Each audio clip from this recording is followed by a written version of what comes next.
Hello investor, Bandhan Financial Services Fund.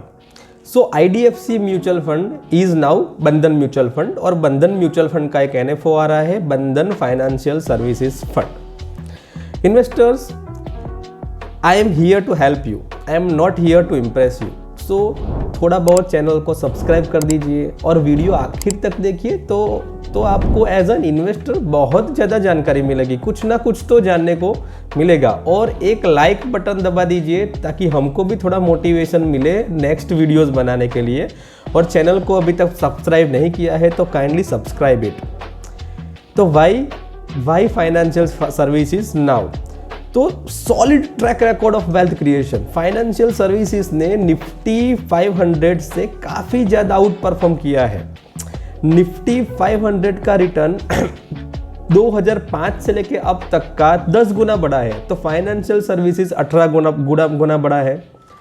दूसरा कि पहले फाइनेंशियल सर्विसेज में उतने ज़्यादा अपॉर्चुनिटीज़ वाली कंपनी नहीं थी, लेकिन अभी बहुत अपॉर्चुनिटीज़ वाली कंपनी है. सिर्फ financial service sector is diversified across 5 broad sectors and 19 sub sectors. केवल बैंक्स और फाइनेंशियल इंस्टीट्यूशन नहीं है सर. फाइनेंशियल सर्विसेज फंड में फिनटेक कंपनी भी आ जाएगी, कैपिटल मार्केट भी आ जाएगा.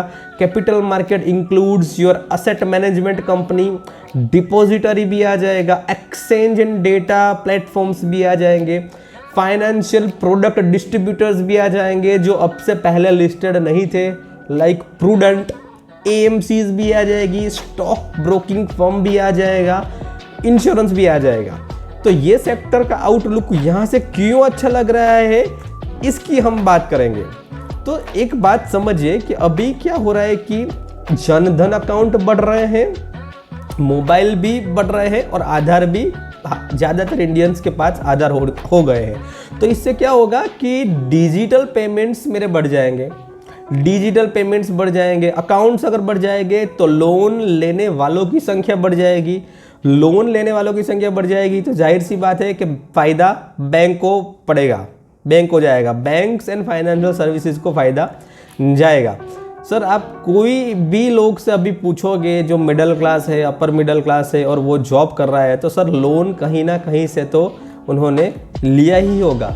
तो आप लोन लोगे तो जाहिर सी बात है कि फाइनेंशियल सर्विसेज जो सेक्टर है उसमें बढ़ोतरी मिलेगी. पब्लिक सेक्टर बैंक केवल नहीं है, प्राइवेट सेक्टर बैंक्स भी है जो पिछले कई सालों से उनकी संख्या, जो लिस्टेड प्लेयर्स है उनकी संख्या बढ़ गई है. अभी स्मॉल फाइनेंस बैंक का कंसेप्ट आया है, पेमेंट्स बैंक का कंसेप्ट आया है, एसेट मैनेजमेंट कंपनीज है, डिपॉजिटरी कंपनीज है. तो ये सारी companies includes in the financial services sector. और सर्विस सेक्टर है तो सर्विस सेक्टर एक लार्जेस्ट कंट्रीब्यूटर है हमारे जीडीपी में. तो अगर हमारा जीडीपी बढ़ेगा तो सर्विस सेक्टर जाहिर सी बात है बढ़ेगा ही बढ़ेगा. अगर मैं एनबीएफसी की बात करूं या फिर दूसरी बात करूं हाउसिंग फाइनेंस सेक्टर की, तो एनबीएफसी पिछले 10 साल से 15% से ग्रो हुई है. हाउसिंग फाइनेंस सेक्टर भी पिछले 10 साल से 15% उनका लोन ग्रोथ बढ़ा है. डेट शोज कि यहाँ पे प्रोबेबिलिटी ऑफ ग्रोथ सेक्टर में बहुत है. सेक्टोरियल फंड है, याद रखना. ये केवल पैसा आपका फाइनेंशियल सर्विसेज के मिली जुली कंपनी में ही जाएगा. कैपिटल मार्केट सेगमेंट्स इंक्लूड्स कि डीमेट अकाउंट 5 गुना बढ़ गए हैं पहले के हिसाब से. कैपिटल मार्केट की एक्टिविटी भी काफ़ी बढ़ गई है. नेक्स्ट में बात करूं म्यूचुअल फंड AUM, तो म्यूचुअल फंड AUM मेरा 42 लाख करोड़ हो गया है और SIP फ्लो भी दिन प्रतिदिन बढ़ ही रहा है. तो एसेट मैनेजमेंट कंपनी है जो लिस्टेड प्लेयर्स है उनको फ़ायदा होगा. दूसरा फ़ायदा किसको होगा, म्यूचुअल फंड डिस्ट्रीब्यूटर फर्म्स के जो लिस्टेड है मार्केट में उनको भी फ़ायदा होगा. नेक्स्ट में बात करूँ इंश्योरेंस सेक्टर की. इंश्योरेंस सेक्टर का ग्लोबल पेनिट्रेशन 6.8% है, जो इंडिया में पेनिट्रेशन है केवल 4.2%, जो अंडर पेनिट्रेटेड है. अंडर पेनिट्रेटेड यानी कि अगर यहाँ से ये ग्लोबल एवरेज के हिसाब से भी हो जाएगा तो जो सारे लिस्टेड प्लेयर्स हैं इंश्योरेंस सेक्टर में, उन लोगों को काफ़ी बहुत बड़ा फायदा हो जाएगा। अभी क्यों फाइनेंशियल सर्विसेज सेक्टर में निवेश करना चाहिए, तो एक फॉरमोस्ट रीज़न बताता हूँ कि फाइनेंशियल सर्विसेज सेक्टर का 2007 से लेके 2011 के पीरियड में 36% का CAGR ग्रोथ देखा गया है। 2012 से लेके 2015 तक 25% का CAGR ग्रोथ देखा गया है, और 2016 से लेके 19 तक 37% का CAGR ग्रोथ देखा गया है।